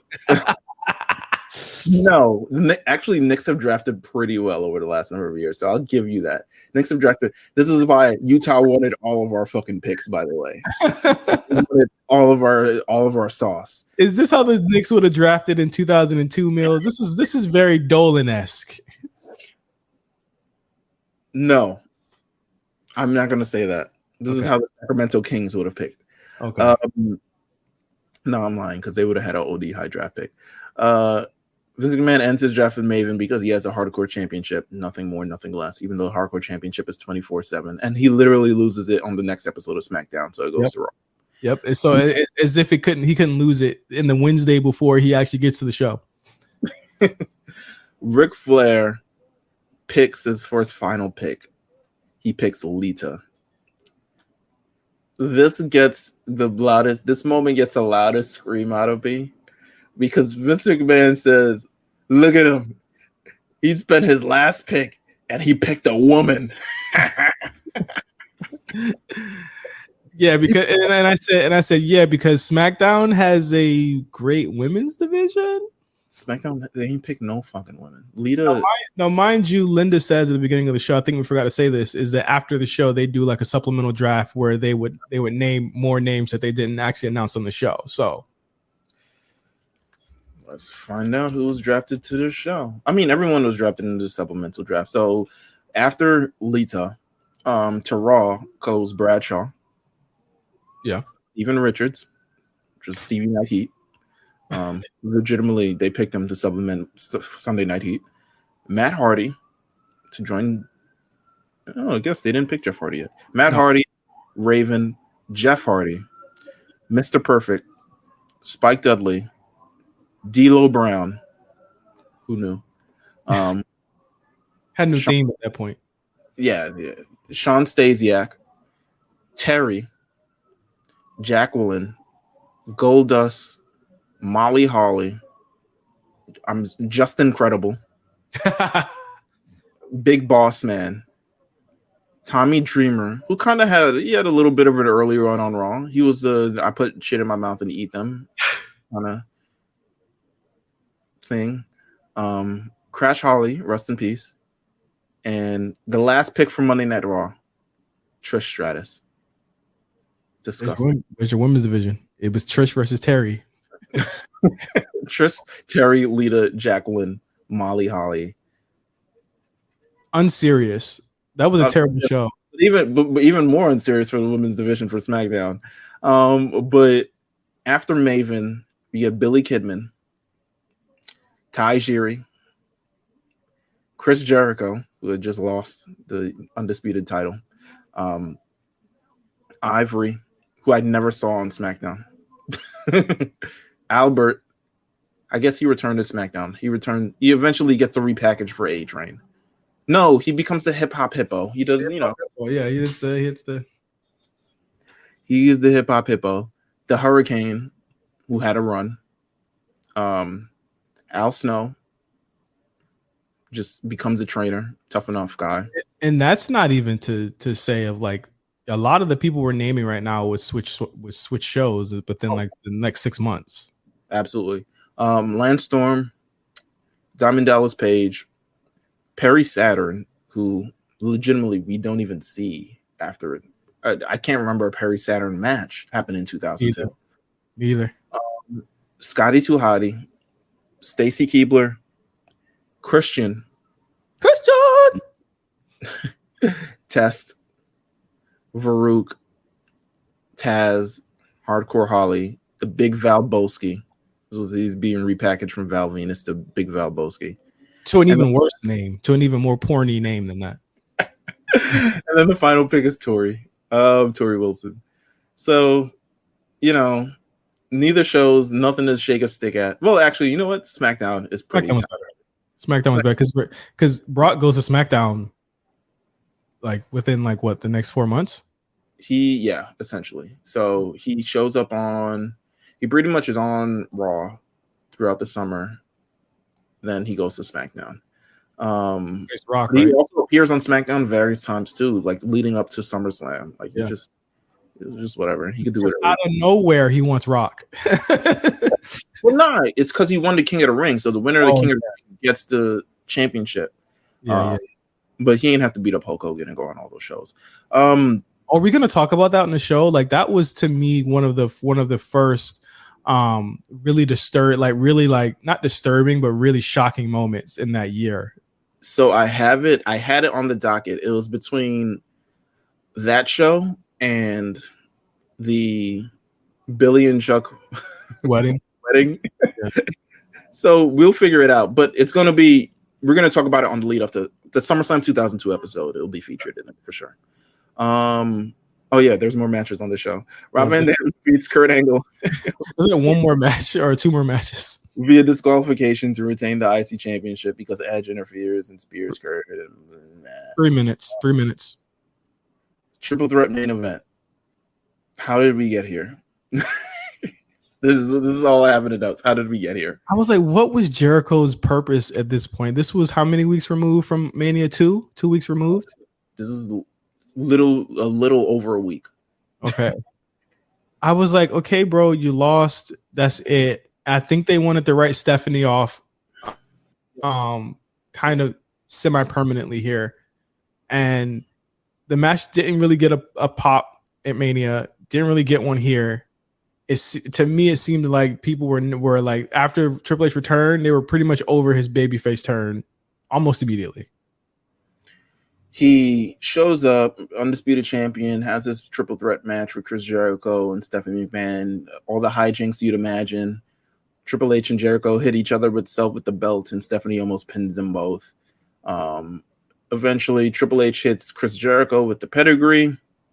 Then he grabs Stephanie, hits her with a spine buster, pins her, and because he pinned Stephanie, Stephanie has to leave the WWE. And they hit the whole na-na-na-nas and the hey-hey-heys and all this other good stuff. Stephanie McMahon is banished from the WWE legitimately for 2 months. Literally, she's back in like 2 months. The show, I think, God, is the next one? All right, you know what? I'm gonna save all the juice because we're definitely talking about a show, the next show, but we're talking about a whole bunch of other mess as well. So that's that. Triple H can appear on both shows because he's the undisputed champion, so he's doing this entire thing. But I don't think he shows up on Raw maybe once, but his match at Backlash is against Hulk Hogan, so he's mostly on SmackDown. So Raw doesn't really have a world champion featured heavily on the show. What was the major? Well, I guess you'll talk about that. But like, what was the major main event angle? It was Vince and Stone Cold at that point, or Flair and Stone Cold. It was Flair and Stone Cold. Essentially, Stone Cold didn't give a fuck about Ric Flair, and they were both faces, but he was just like, "I don't listen to you, you piece of shit." Yeah, and Ric Flair ends up turning heel. Yeah, because of Stone Cold, and it becomes like they become co-GMs, I believe, towards the summer. No, it's not this year. No, you're confusing the Eric Bischoff shit. Oh fuck, I am. I'm sorry. Yeah, loses his job entirely. Yeah, the next show that we're talking about, he loses his job for reasons unexplained. Literally, NWO. Stone Cold leaves, NWO gets thing. Vince McMahon comes out and was like, "Yeah, we're doing this entire shit over." yeah, I remember that shit. Next show, actually. So that's what we're going to talk about. Let's go to the Wrestling Observer newsletter before we get out of here. WWE finally took the plunge and went through with the long-rumored brand split this week, all while Steve Austin was sitting at home. Austin walked out after WrestleMania and didn't appear on TV for the week after the draft. He was expected to be the number one pick for Raw, so they changed the angle and explained that he couldn't be drafted due to the contract situation. Austin still has a year left on his WWF deal, so he can't go anywhere. But he's hurting for money, so he can sit it. But he isn't hurting for money. I'm sorry. He isn't hurting for money, so he can sit home and just be fine. Austin's issues date back a couple months ago. He was vocally unhappy about working at Scott Hall and the NWO in general. Morale in the company has sank since those guys came in, got main event spots, and started getting everything they wanted creatively and professionally, which I don't believe. I don't think so either. How could you want whatever happened to them creatively? Yeah, creatively, if that was the case, not the other guys. Yeah, like creatively, if that was the case, they would have all had titles. Absolutely. And Hogan is the only one who gets a title. Some in the locker room see Austin's walkout as in protesting the state of the company, with an unhappy locker room that no longer has any leverage since all the other companies are dead. And Austin is the one guy with enough fuck you clout that he can stand up to Vince. Most of the wrestlers are said to be on his side, though the NWO guys and Triple H obviously don't feel the same, but it goes back further than that. Austin was telling people 6 months ago that he would go home if the job stopped being fun. We'll talk about it. Yeah. Let's see. He talks about the rosters of the show. Tag teams like the Dudleys and APA were split up. I didn't even realize APA was split up. He says he doesn't see the logic in splitting the Dudley boys. Says the APA is fine since Farouk's career is winding down anyway, and they've been talking about pushing Bradshaw as a single star for over a year. Farouk was the oldest guy on the roster at the time. I remember that fact specifically. I think he was like 45. Jesus Christ. Actively. So he was the oldest guy on the roster by quite a bit. Raw's missing its top draw and it's pretty weak overall. Lumbering giants like Undertaker, Kevin Nash, and Big Show will end up on Raw. I said the same thing. I was like, your show has a lot of great matches coming out of the brand. Exactly. It was your roster is a bunch of 7 foot tall guys. Where's your work rate at? Where's your spectacle at?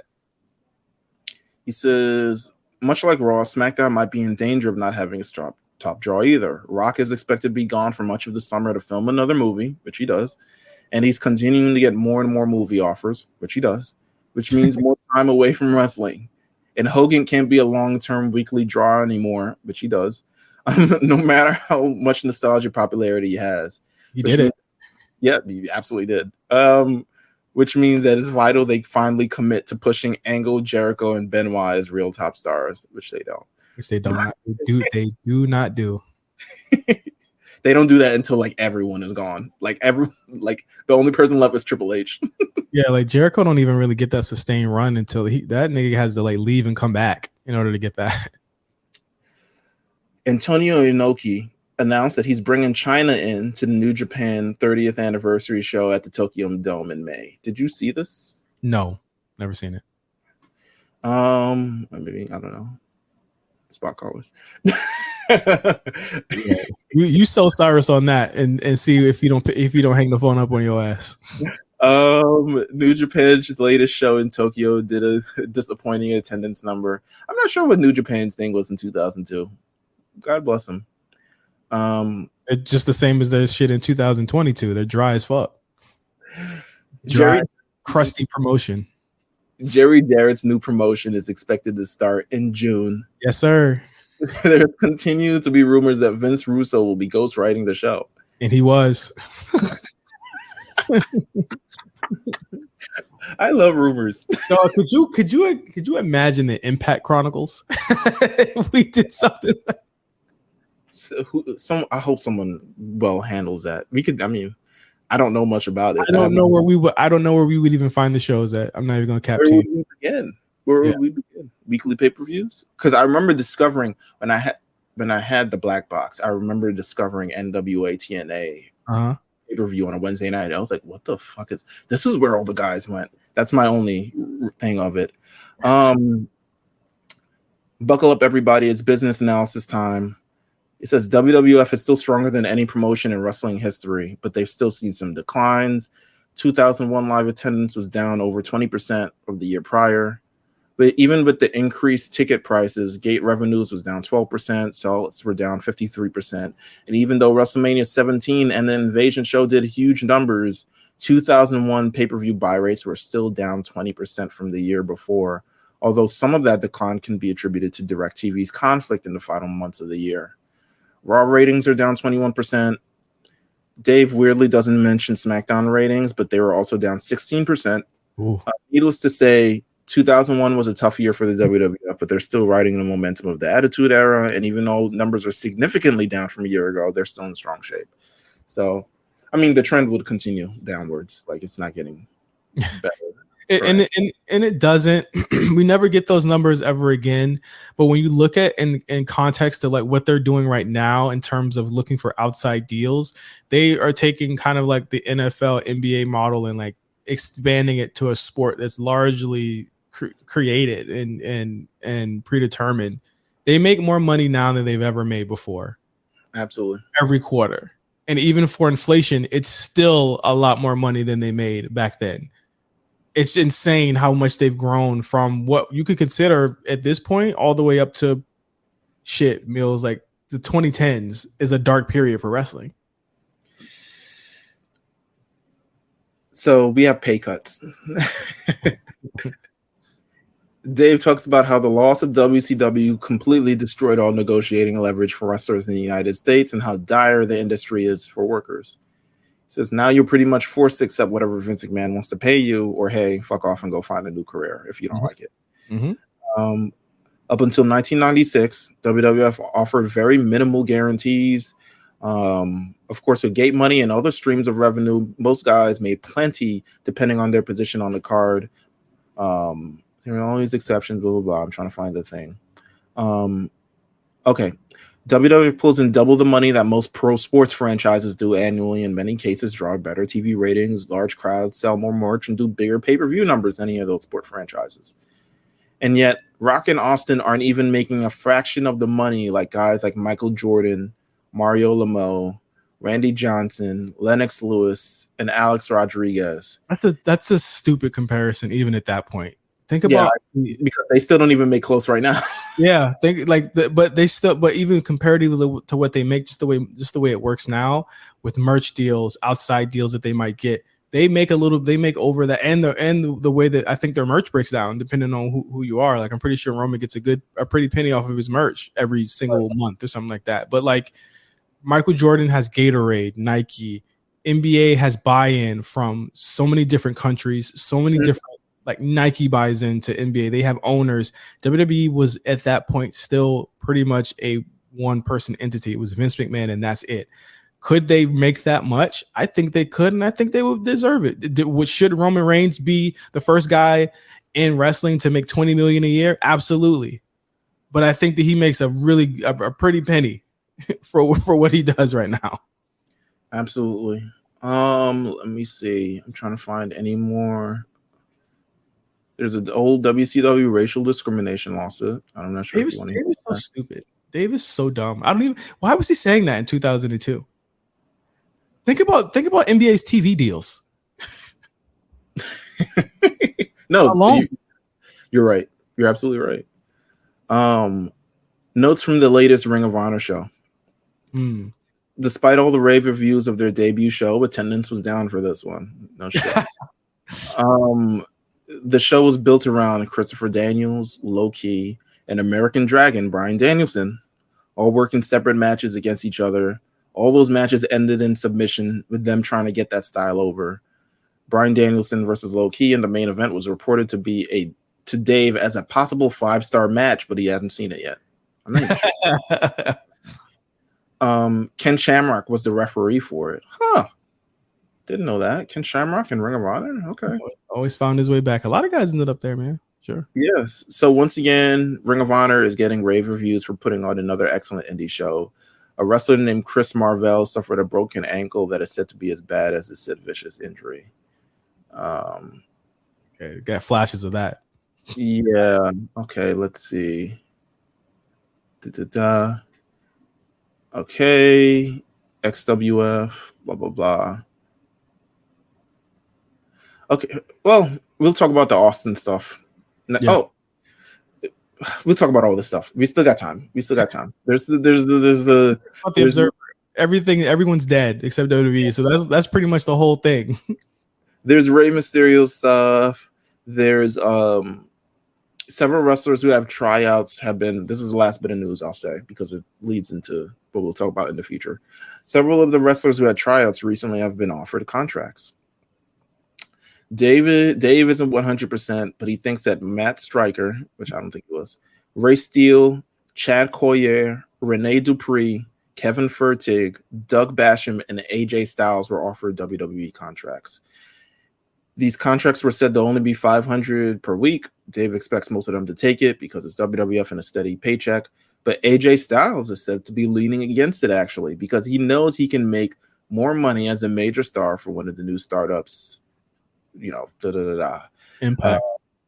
Pretty much. Plus, he would have to move to Cincinnati, and that's not much money to uproot your entire life.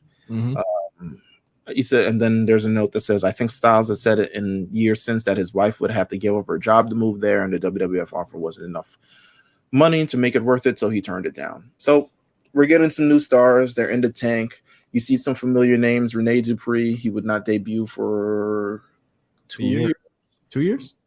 Maybe. When was the... Yeah, no. A year. You're right. Kevin Furtig, who would be an OVW staple until he becomes Mordecai. Yeah. He becomes Mordecai and then Kevin Thorne. Yeah. And then Doug Basham, who had a rousing OVW career and did not live up to any of that. Doug Basham, a Cornette favorite. Cornette loves Doug Basham, and see what they did to his boy. That's probably why he left the business. Twins. We'll make them both twins and shave them their head. Put them with a black woman. Nonetheless, that is the first episode of the Draft Diaries. It is a super full, action-packed episode. We talked a lot about Jay-Z. Talked a lot about the draft.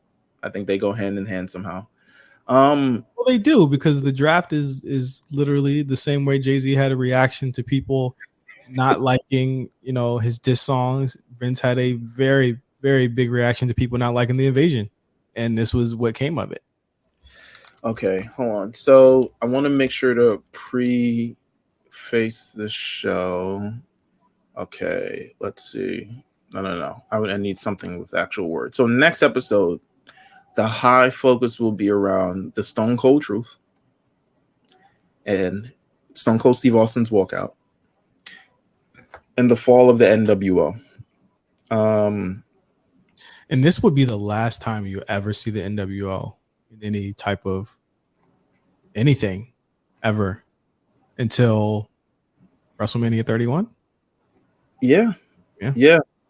And then after this, I believe we're going to cover the show. No, I'm Cap because Shawn Michaels joins. So yeah, Shawn Michaels joins, Booker T joins, Big Show joins. I'm Cap. It's 2004, right? When they do that? What? The NWO comes back? 2004? Yeah. No, they never come back. 2004, then NWO didn't come back? No. They never come back, bro. Damn. They never come back. Damn. I'm thinking of BWO, boy. Damn. Okay.